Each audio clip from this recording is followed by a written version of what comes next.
Cash Flow Diary Podcast, episode 148.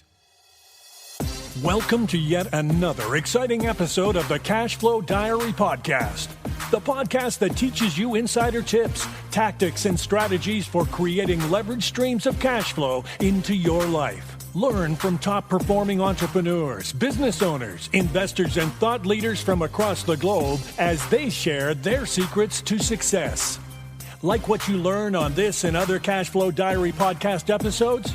Go to learninvestingnow.com and sign up to receive powerful tips and information that will help you succeed as an entrepreneur and investor. Now, here's your host, investor, entrepreneur, business owner, educator, speaker, author, and master facilitator of Robert Kiyosaki's cash flow game, Jay Massey. All right, ladies and gentlemen, this is Jay Massey, your host. Welcome to another episode of the Cash Flow Diary Podcast. Hopefully you are as excited as I am. If you took a glance at the show title, and I know most of you don't, you just hit the subscribe button and whatever comes in, that's what you're listening to. Today, we're going to talk about something that I think nearly every person on the planet needs to hear. So that's also code for share this episode with as many people as you can possibly find, because nearly everyone you run into wants to achieve what they call retirement. Now, if you saw me in person right now, you would have seen the air quotes, but because I'm guessing that your definition of retirement is going to change as you listen to this particular episode, because today's guest expert has a different view, and most importantly, we're here to share it with you. So just think about this idea. Many of us, when we think of the word retirement, we're probably thinking things like, oh my gosh, I'm going to have to eat beans so that I can eat beans later. And I'm like, no. You don't want to do that. At the end of the day, today's guest says retirement is possible. In fact, not only is it possible, it's probable, and you can still live well today without sacrificing tomorrow. So you got to understand, we're actually talking to someone who has experience and been able to do this for 25 years. That's called a really, really long time, and has all the credentials to back it up. Help me welcome Mr. Roger Whitney. Roger, you there?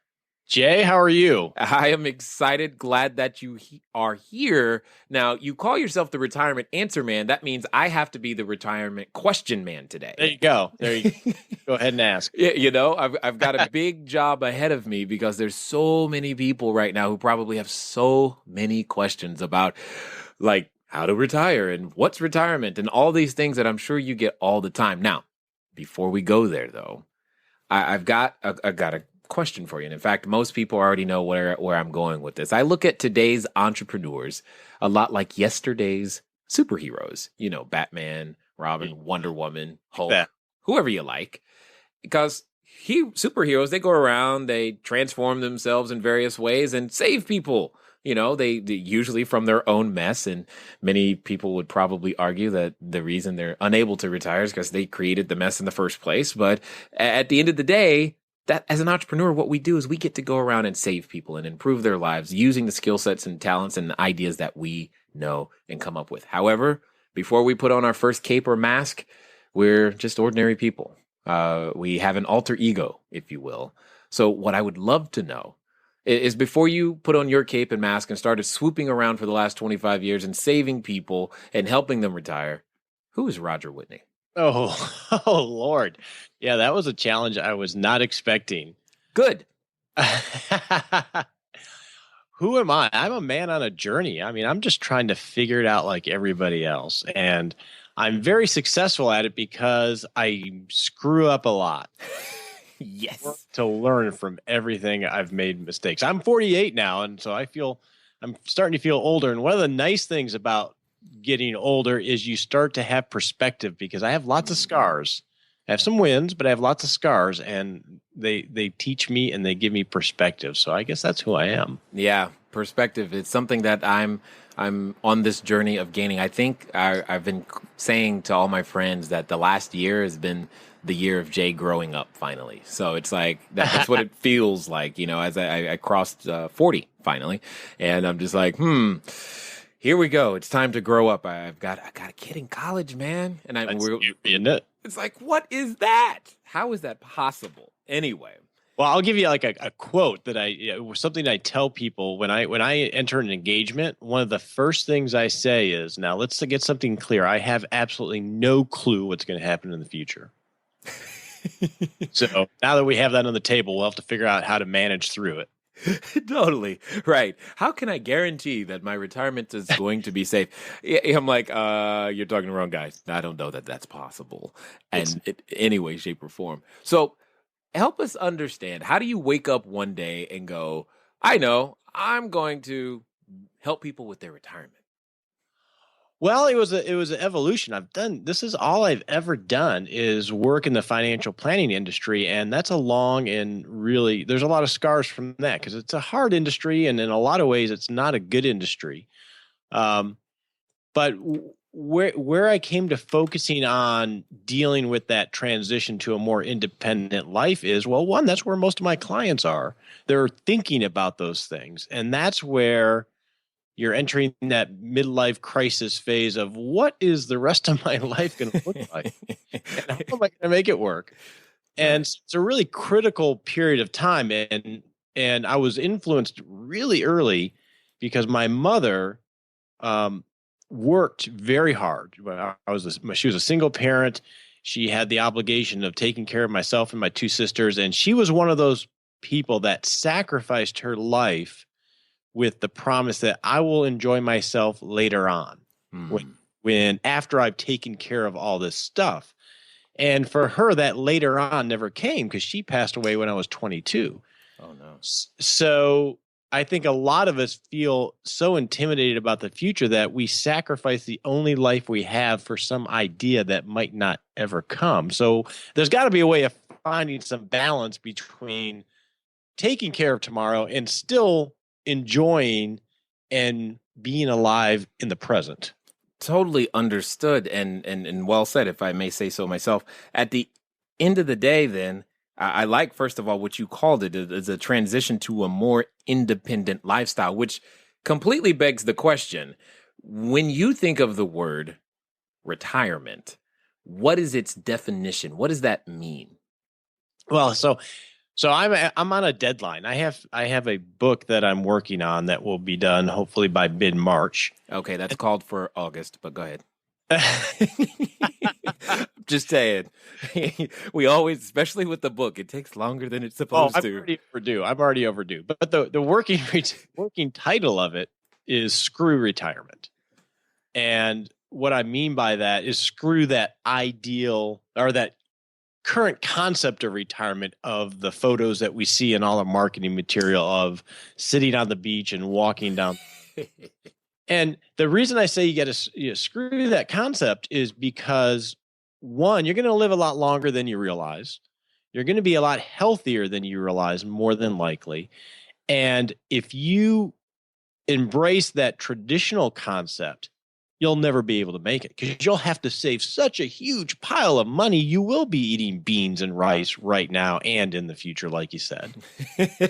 So yeah, that's the kind of concept we need to unembrace. And that's the one that's marketed to us. So that's sort of how the issue is framed. And the only solutions offered for that old style of retirement is you better save more, meaning sacrifice your life now, or you're going to not have a great life later on. And I think that's a really a poor choice set for people to deal with. And I think people know that's not how it's going to be, or that they're going to live that more, I'm just retired and I'm done working. It's going to be a lot more independent than it is what that traditional concept is. You know, the thing is many people know that I was previously a financial planner, and what you just said is what was driving me nuts.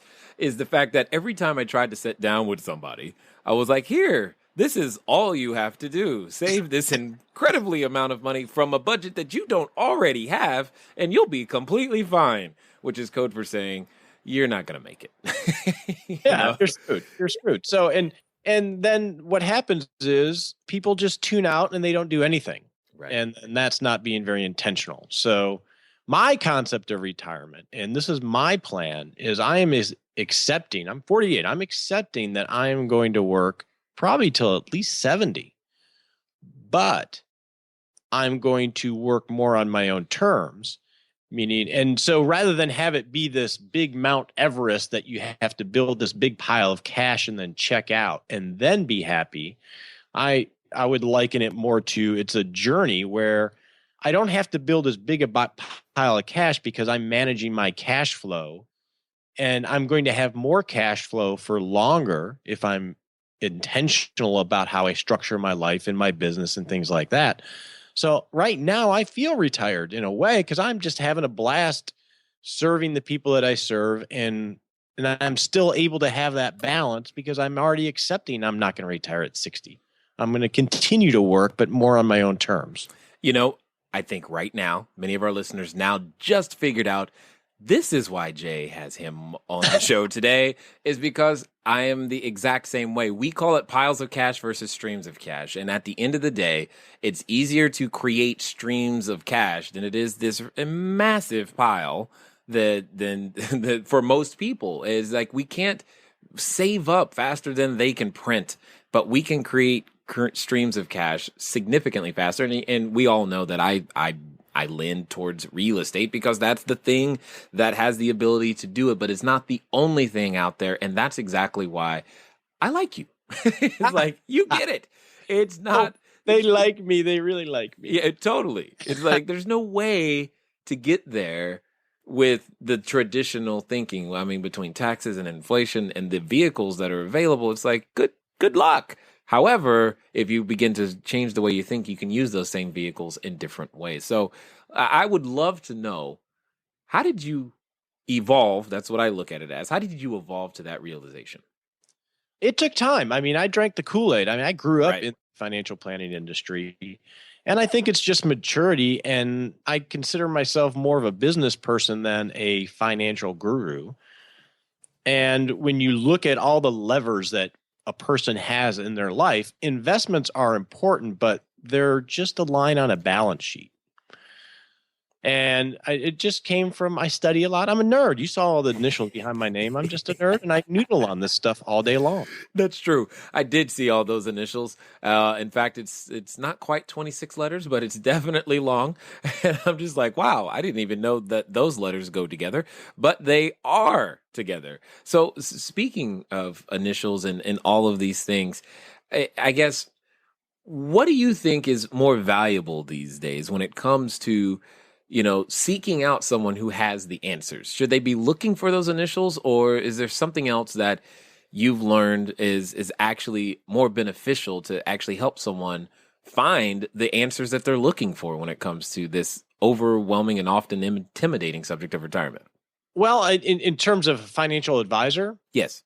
I have a worksheet that has 15 questions that you should ask a financial advisor and traits that you should look for and how to do research on them. So I can share that with you. I can email that to you afterwards if you want to put that in the show notes. But that would be a good start.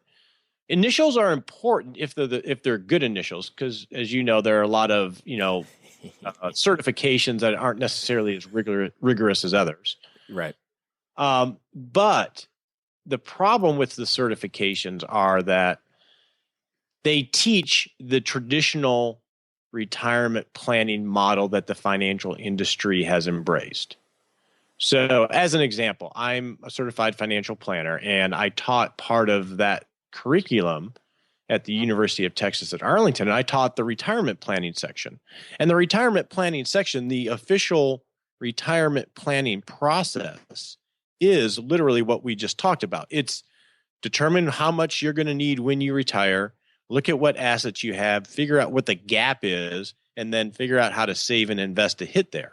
So it's exactly that old model that we just talked about. It doesn't talk about creating income sources or thinking like a business person might think. And I think so the certifications don't necessarily get you someone that gets the more multi-dimensional retirement planning that you and I are talking about. Right. And that's the journey that we've been on, and thus the name, the brand and everything it's all about how can you create cash flow. There are many different ways to do it. I mean, some of you listening probably, if you've got skill sets at vocal skills, singing, etc. You get royalties on these things, and that could be your stream of cash flow. But then you also have to figure out other ways to protect and grow and all these other things. And then someone like, Roger can be hyper helpful in those types of situations. Let me ask you this. From your perspective, what is the number one thing that you believe keeps people from trying to even consider preparing for retirement in any way, shape, or form? Well, I think there's two things. Can I give you two? By all means. Okay. You're just an overachiever too, so we'll add that to the list. Yeah. I like it. Compensating, I guess. I feel insecure. Number one is I think that they're intimidated because the messaging that they get is that you better start in how all the different things they have to worry about. Right. Mm-hmm. So one, it's intimidating. So they're like, well, I'm not going to be able to do it. So forget about it. So that's number one. And number two is, and I'm a big believer of this, and this is where I think people like me can add value, is we don't want to talk about this stuff. We're too busy living our life, right? Mm. And there's these certain periods in life when we have, I call them pressure points, where we come out of it and we wake up and say, I need to deal with something. A good example is when you have your first child. More than likely, you never think about life insurance until you have your first child and say, wow, if I die early, I need to make sure they're taken care of. That's a pressure point that makes you address the issue. Beyond that, you don't even want to think about it. And it took me a year and a half to do my my estate plan. Oh, don't say that word. Sorry. Wife, I hope my wife's not listening to this episode. Keep going. Skip over that part. Jay, no, I'm slowing down now. I'm going to hammer you on this because who wants to fill out? Have you ever filled out an estate plan questionnaire? Yes, and then I get discouraged, depressed, and quit. But keep going. Well, I did the same thing, and this is, part of what I preach, but it took me a year and a half because I would take that thing home. I'd sit with my wife, and I'm like, well, I'm here. I want to enjoy my kids. I'm not going to die today. I'm going to enjoy my kids and my dog and everything else. So it wasn't a pressure point for me. So that's the other reason is we know these things are out there, but we got other stuff going on. They seem far away. And that's always the challenge, is that it does seem far away until it's not. And then you're like, oh, no, what do I do? There's your pressure point, and then they go look for somebody. Yep. Yeah, now that estate plan thing, that one's a doozy. I mean, when it's like just trying to keep track of, once you start collecting assets, that's how I look at it. Once you start collecting assets, trying to keep track of that and then inventory and then put it in this and who's going to deal with what, it's emotional. It is. Say the least. It's like, who's going to get your kids? I don't know. I don't want to think about it. Move on. And, it is definitely. So how does someone, because I'm guessing, I'm just going to take a stab. There are tens of thousands of people listening probably right now. So because you're so popular, Jay. Well, it maybe not. I think they just really have a genuine need to figure this thing out. And at the end of the day, how do we get past that anxietous feeling? Because you hit it right. When a kid comes, there it goes. When you start building assets, you got the estate plan thing, and then I know for me recently, it's been, oh my God, my oldest is in college. This is different, and it's like if she has a problem, that it just changes the dynamic that you have to operate within. How does one handle all those things? And heaven forbid, should they also have on top of that an elderly parent that they got to take care of at the same time? Well, exactly. I mean, there's so many variables that you can't figure out. And so how do you, whether you're 20, 30, or 50, there's so many variables. I mean, we're all just sort of muddling along trying to, keep a good course. So the way I approach it is, now I'll use the analogy I always use. So how long have you been married, Jay? Wow, just put me on the spot like that, man. It's all good. This is going to be our 12th year. Okay. And you tell me the secret to a good marriage. Lots of prayer and forgiveness.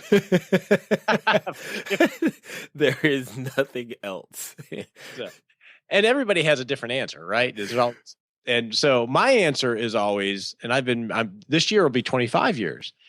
And forgiveness is good. For me, it's a little bit more pragmatic in that, and I don't practice it all the time. Is my secret to a good marriage is I never want to have a big conversation with my wife.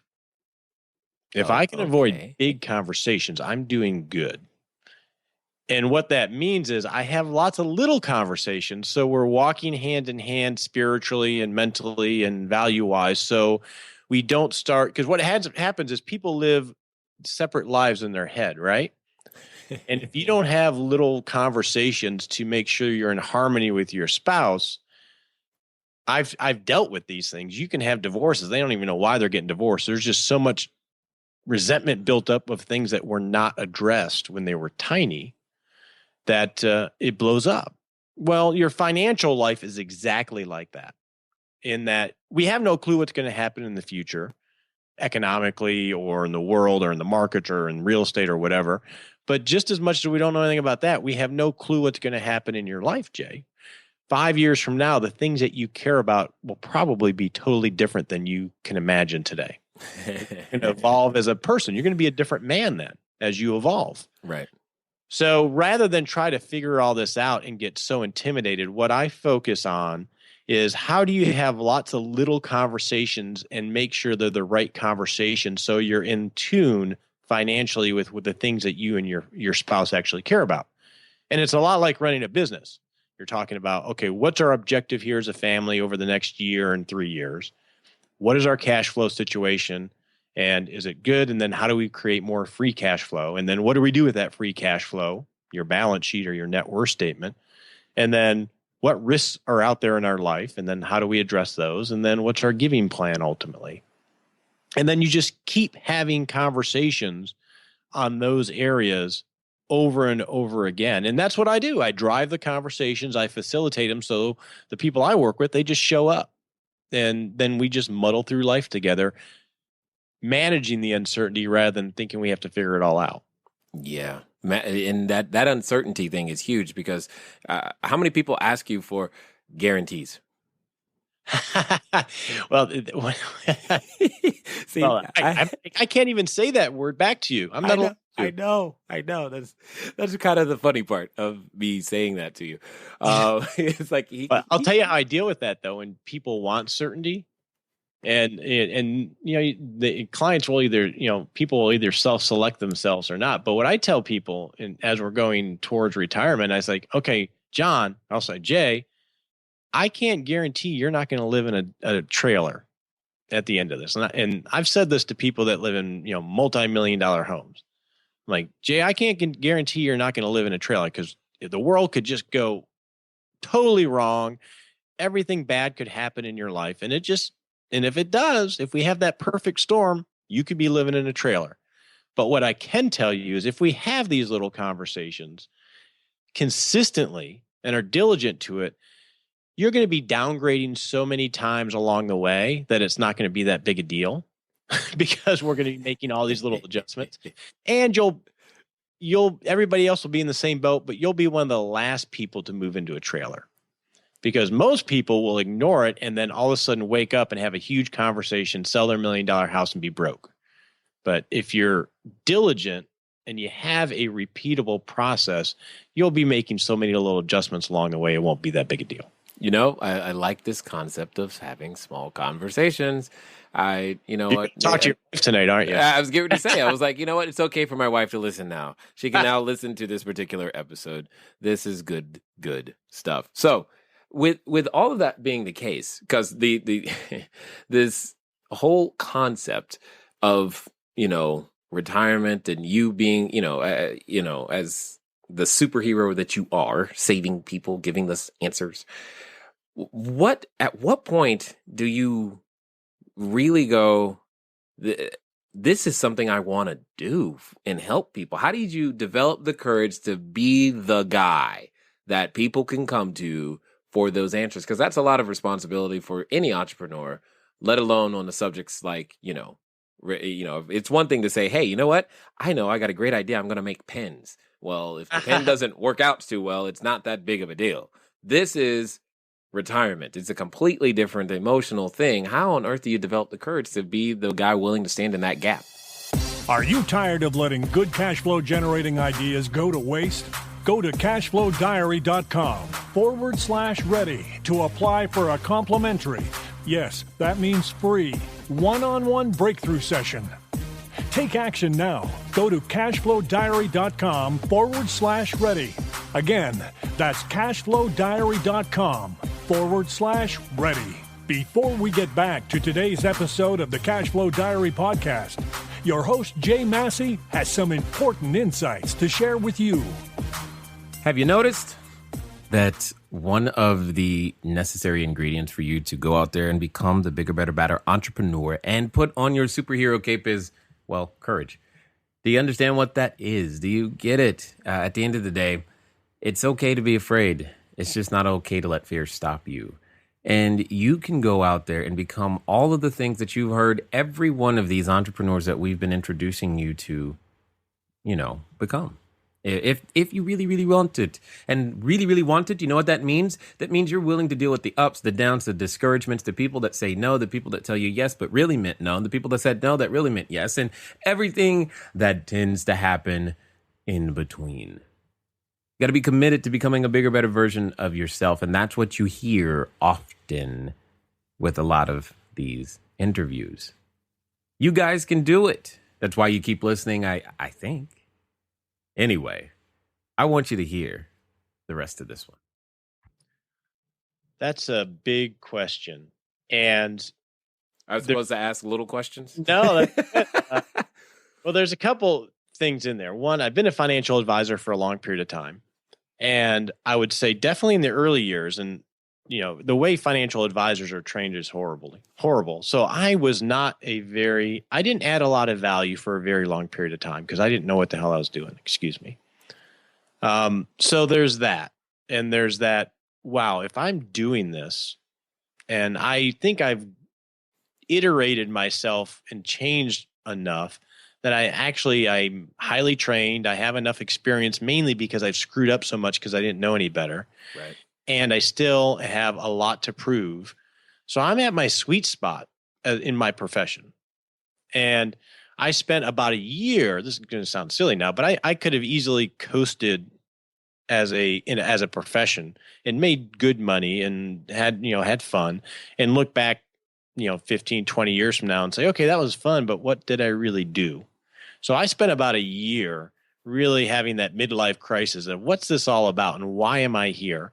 And I made the decision through a lot of prayer, a lot of coaching and other things. You know what? I was put on this earth to be doing exactly what I'm doing right now. And I'm highly trained and I own it and I can do it. And I just have to be bold, and this needs to be done. So that's how I came to where I'm at. That's why I'm the retirement answer man. I'm going to help people change the perception of retirement so they can find that balance between living well today. And that may sound really corny, but in a lot of ways, I'm on a mission from God on this.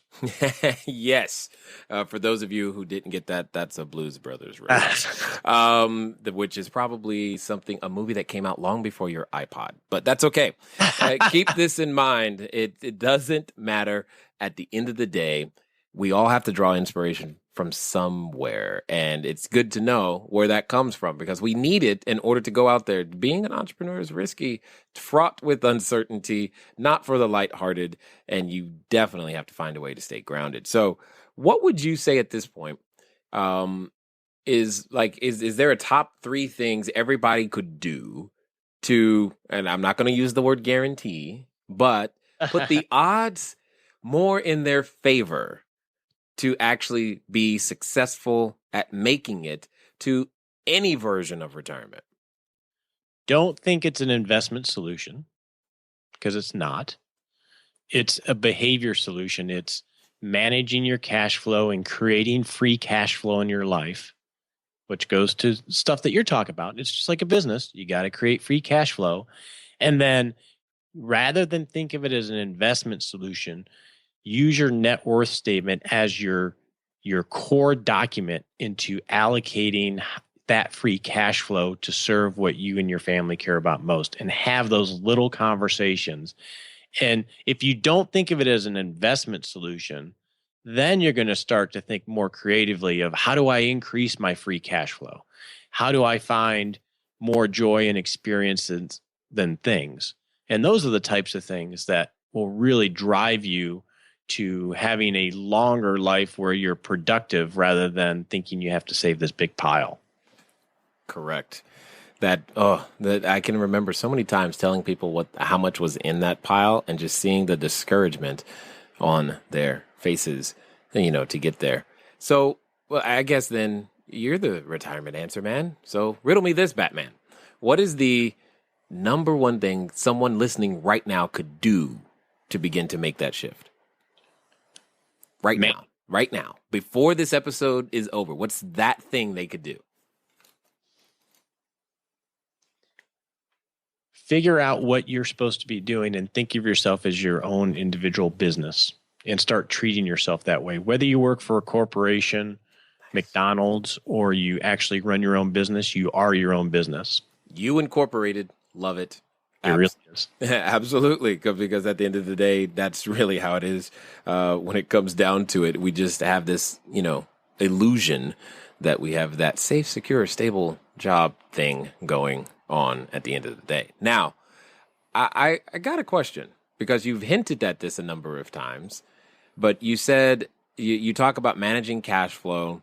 And I know for somebody like me, when you hear managing cash flow, you translate that into the word budget, which then gets translated into the word handcuffs, which then gets translated into the words beans and rice. And all of these images begin to go. And just so that you know, we don't use the word budget in the household. We use resource allocation plan, because that has less negative connotations to it than the word budget for me.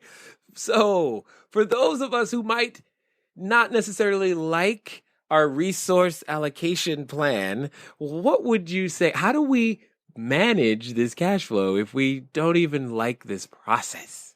Okay, I'm a financial guy, and I'm going to tell you straight up, budgets suck.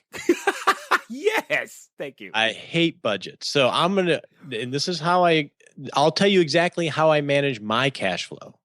I do not keep a budget. So, and I save a lot of money.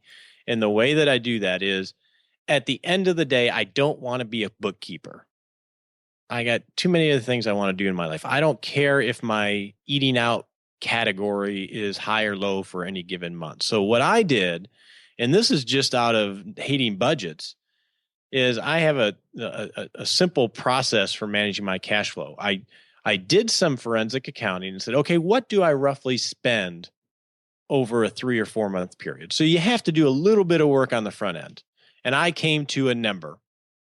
Okay, just as an example, let's just call that $8,000, just as an example. Okay. So if on average my household spends $8,000 a month, and let's say on average I earn $12,000 a month, just to keep numbers easy, most people will have their income go into their spending account, and then whatever's left over they save. What I do is I have all of my income come into a separate account. I call it my income account. And then once a month, I transfer, at the beginning of the month, I transfer over $8,000 to my checking account. And I spend that to zero every month. And I don't really care where it goes. And then towards the end of the month, I start to feel a little poor. And then every now and then you'll have these one-off events, these extraordinary events, which there always seems to be something. And then when those happen, or when we're overspending for some particular reason, my wife and I will have a little conversation and like, oh, we probably need to transfer a little bit more over because this happened and that happened. And that's no big deal. But it captures my cash flow, my excess cash flow, in a separate account, so I don't just flit it away. And then I still can access it if an extraordinary event happens. And then if you find that you're doing that consistently, then you have to go back to step one and figure out what that monthly number is again, because maybe you underestimated it.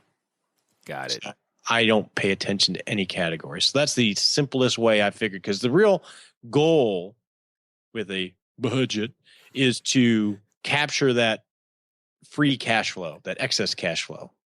So it doesn't matter what category goes in. If the word budget eventually becomes a curse word, you keep cursing a whole lot. I like it. Rating in iTunes now. I know, right? It's gonna have to change. And this process is, I like what you said. You're keeping it simple. That's very clean. That's very clear. It actually sounds a little bit more doable than most things that I've heard. And I'm sure there's probably someone actually rejoicing that you at least were willing to admit that budgets suck. And I think we're going to start a new website, budgetsuck.com. There it is. And that becomes the foundation of everything else that's required. Now, when you are going through this process, because I think this is something that plagues a lot of specifically real estate investors and definitely business owners, you're always thinking about the next step. You're always thinking about how to continue to gain that leverage and to do the next deal, et cetera, et cetera, et cetera.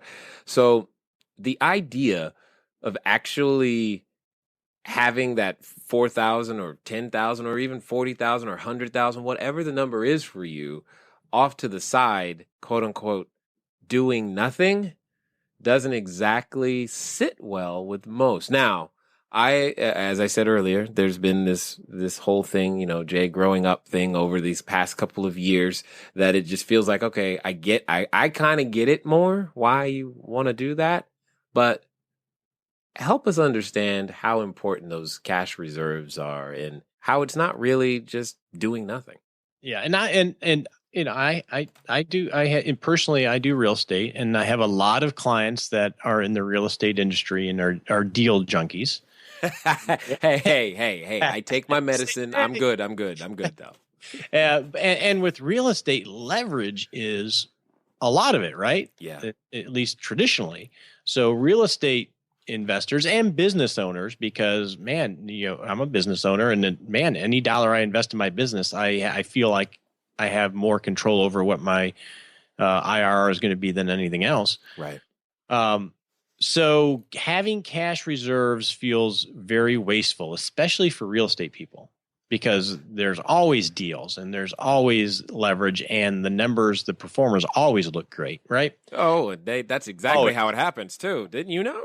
I've never seen one that didn't look good. It's amazing.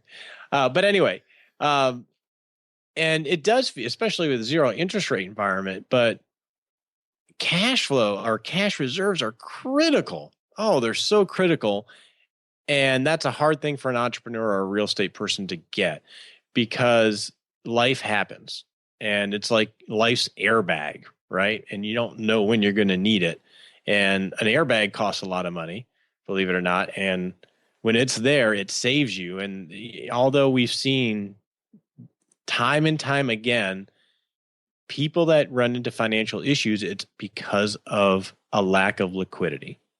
And I personally know someone that was a billionaire that literally lives on the streets now here in Texas, because gotten himself into a liquidity crunch and lost it all. It goes away very quickly, because when you're using leverage, or you don't have any liquidity, it doesn't take much of a downtick in values to blow everything up. And we can understand that intellectually, but even if you understand it intellectually, putting that cash aside and having it sit there earn maybe 1% is maddening, especially for a business owner or a real estate person. Got it. Yeah. You hit on two things that that I definitely want to highlight. The first and more simple one, though, that I would love for you to explain, because I know I get the question, but I want to hear it in your words and as simple as possible. You said when that dollar invested in the business gives you the more control over your IRR. Now, perceive. I understand what you mean, but will you please share with everybody, what is IRR? Internal rate of return. So for the dollar that I put into my business, if you manage your business where you track matrix, you have an idea of what incremental return you're going to have on every dollar you put into your business. Thank you. And then you've hit on this a couple of times, and I've been learning more and more deeper how finances and the concept of retirement is more about behavior than it is it's not a math problem. It's a behavior problem, in a very clear way. And I think the behavior that, real estate individuals, myself included, have to learn to do better at more and more is this whole concept of cash reserves. I was just curious as to how would someone, in your opinion, be able to master that particular part of the skill? Because it's critical. Self-discipline. I don't know. Got it. And it's that simple. Take 2 of these, take 2 self-discipline pills and call me in the morning. And it's maddening seeing cash sit there when you have, as a real estate person, a ton of deals come by. No comment. Yeah. Yes, until you learn better financial ways of being. And that's one of the things my CFO is constantly drilling into my head. And fortunately, you eventually learn to listen and change so that you can continue to grow the business, etc. And someone explained it to me this way. He simply said, Jay, it's not that the money isn't doing anything. It's doing something. It is standing there like a dutiful, faithful little soldier protecting everything else you've already done. That is a very good way of looking at it. When he told me that, I relaxed a little bit.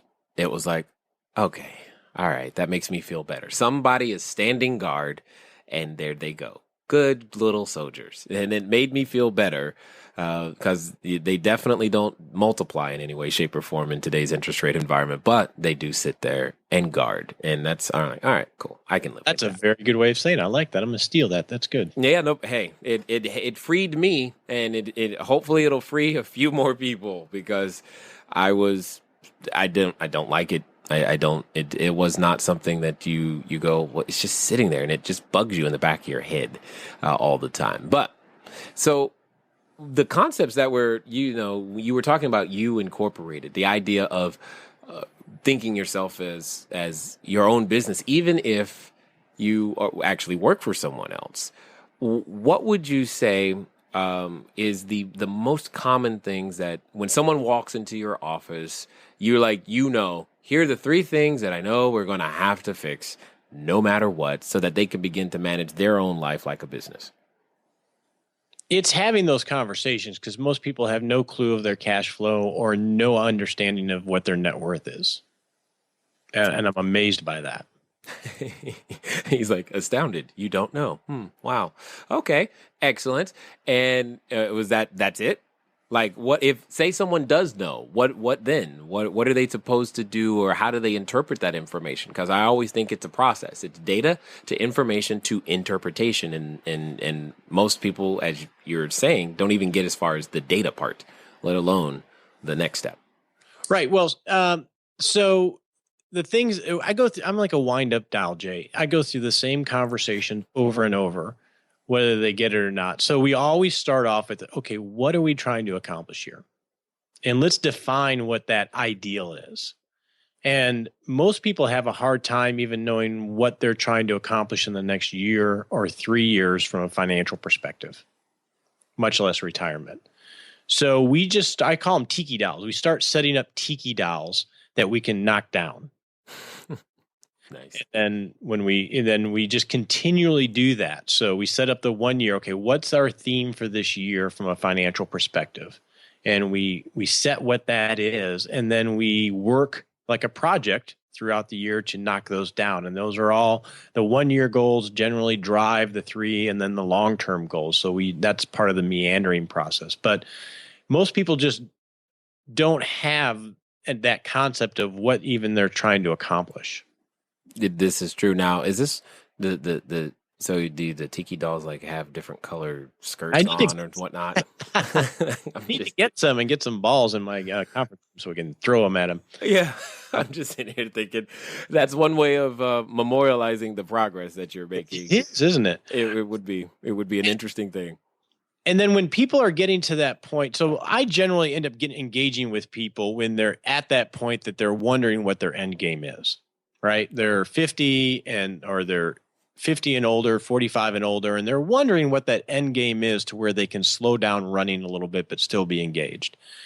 And probably the biggest issue I have with them in thinking, okay, what is that end game, is everybody wants to be so reasonable in what their expectations are, because they realize how rough the numbers are that we've talked about. So they end up being really reasonable when I ask them what their dreams and aspirations are. And that really frustrates me. So a big challenge for me is I push people to tell me everything. Give me the ideal. And it's very hard for people to think that way nowadays. And it's so important that you start off thinking really, really big when you're going towards those more independent years, because unless you think really big, and 9 times out of 10, when we do the analysis, it is way too big. But that gives you a framework to start to prioritize the ones that you actually care about. Got it. So, and so that we're all on the same page, when you say being reasonable, I'm going to interpret that as people just say things like, if I could just make sure I keep my house and eat every day, that'll be fine. Exactly. But what you're really wanting them to say is, well, I'd like to live on a cruise ship 6 months of the year and make sure that I can take my family with me. And, oh, by the way, if I could occasionally go to the Olympics, that would be good too. A whole laundry list of big things that are dreams and aspirations. Because if you don't do that first, then you can't prioritize. Right. God forbid you're reasonable and you die with too much money. That's just horrible. Yeah, I get where you're coming from with that. So let me ask this: How does one develop that skill set? Because after quote unquote being beaten up so many times, it's kind of hard to go back into that mindset of maybe I can achieve something still. It's not too late for me, and all of those types of things. How do we get there? Well, you either noodle on it and you do a lot of research so you can have the framework to understand all the trade-offs involved, or you hire someone like me, I guess. And that's not really a self plug. But that is the point of, we're doing a calculation. I want to live as well as I can today, but I still want to make sure I'm okay tomorrow. And we're all trying to balance that teeter-totter. And some of us are way too far living well today, and others are sacrificing their only life for a tomorrow that may never come. We all want to balance that teeter-totter, but we don't have a framework for understanding the trade-offs of all of the little decisions that we have to make. And that's what I try to focus on. And, I think some people come to that more naturally than others. Yeah, indeed. Are you familiar with the website Cloud9 Living? I am not. Okay. I submit this to you and to everyone because this is something I do to help me when I'm trying to figure out what do I want to do. And it's cloud9living.com. What they are is it's just an experience company. They literally contract for all kinds of experiences. And it's one of the greatest things that can begin to plug those juices and get you thinking, well, what could I do? For example, if you wanted to ride in an Indy stock car, these guys arrange that for you, for a day. If you wanted to actually drive the stock car, they arrange that for you. We're talking things like space, near space flights in airplanes and all the crazy stuff that you probably were just not even willing to let your mind think about. These guys actually do. I mean, if you wanted to go up into an airplane and dogfight with a friend, both of you in the air, these guys do it. And they make that stuff happen for you. And they do it all across the U.S., etc. And, it serves, I've used that site many, many times for the inspiration of, hey, this would be cool. Let's do all of these great things. And then it gives you what you're talking about there, the ability to then prioritize. Now, obviously, I have this fascination with things in the air. So some of you that go fast. So some of you are like, I don't want to do that. Okay, they have the cruises and the spa and the water stuff too. And the food for you foodies out there. They got all those, private dinner cruises and all this other stuff too. But, if you're having trouble and you need a jumping off point, that place always works for me. I love that. I'm checking that out today. Yeah, I think it'll probably help a couple of your clients. Have them come up with another checklist. Say pick 50 things from this company that you'd like to do. And that'll probably help them begin, because when you start looking at how outrageous some of the things are, you're like, whoa, okay, because they probably haven't thought about that. I'm sure many golfers want to go to the Masters. Well, these guys have the ability to help that happen. Pro Bowl tickets, Kentucky Derby. We're talking the crazy stuff that many people would never, ever consider. And I think you're right. It would help all of us. Now, would you agree with me in that when you finally get a client to do that, I think then and only then do they come alive and actually start living? Yeah. Most of my clients, they're a particular type where they try to be intentional. That's why they're probably talking to me in the first place. But you're right. It's good to have big dreams. It really is. Yeah, it's something that fortunately I ran into a while ago when many of my mentors helped me to learn how to do that, and it gets me on fire to go out there and do as much as humanly possible and change as many lives as possible. So that I think that's awesome that you're doing the exact same thing. So at this point, I'm guessing there's probably more than one person who would love to find out and more about what you're doing and where you hang out. So what's the logical next step? How can we maybe even get access to some of the checklists that you mentioned and find out and get some more of our own questions answered? If they wanted to do that, what would you like us to do? Well, my home on the internet is rogerwhitney.com. And that's the home of the Retirement Answer Man. And I have a podcast, a Retirement Answer Man podcast. And if you go to my website, all I do is talk about the things that I'm dealing with clients. And I have a library of checklists that I use in my practice and that I use when people are dealing with particular issues, whether it's how to interview an advisor or what to do, what are the 9 things you need to have in your estate plan, or how to, how do you choose long-term care insurance, fancy stuff like that. I mean, there's about 35 checklists in that toolbox that you can get access to for free. And then there's a place where you can ask me any question you want and I will answer you. Nice. Excellent. So what would you say to that person right now who maybe they've put on their superhero tights, they're going out there, their business is fine, they're saving people lives, swooping in, and what's like that person in their mind who's been thinking about this whole retirement plan but keeps putting it on the back shelf? What would you say to that person at this particular moment? The sooner in my mind, the way we've talked about retirement, the sooner you start planning for it, in a lot of ways, and you hit on it, the more you'll feel free to be able to live more now, because you won't be worried about it so much. Yeah. And that worry robs you of the present life that you are living or at least existing in today. Sure. So I definitely appreciate you taking the time to invest with us here at the Cashflow Diary. And I appreciate what you're doing. And more importantly, that you're not a subscriber to the traditional way of thinking when it comes to retirement plans and the financial planning industry. Well, Jay, you are a blast. Thank you, sir. Thank you, sir, for being here today. You bet. All right, ladies and gentlemen, guess what? You know what time it is. It's time for you to move at the speed of instruction. What does that mean today? That means get over to rogerwhitney.com. Why? Because like I know, you got something you need to take care of. That means go download the checklist, figure it out, make measurable action. Don't let another day, hour, minute go by without you taking a step in this direction. Because you know what? Nothing is promised, especially not tomorrow. So start today. I look forward to talking to you guys really soon. Until next time.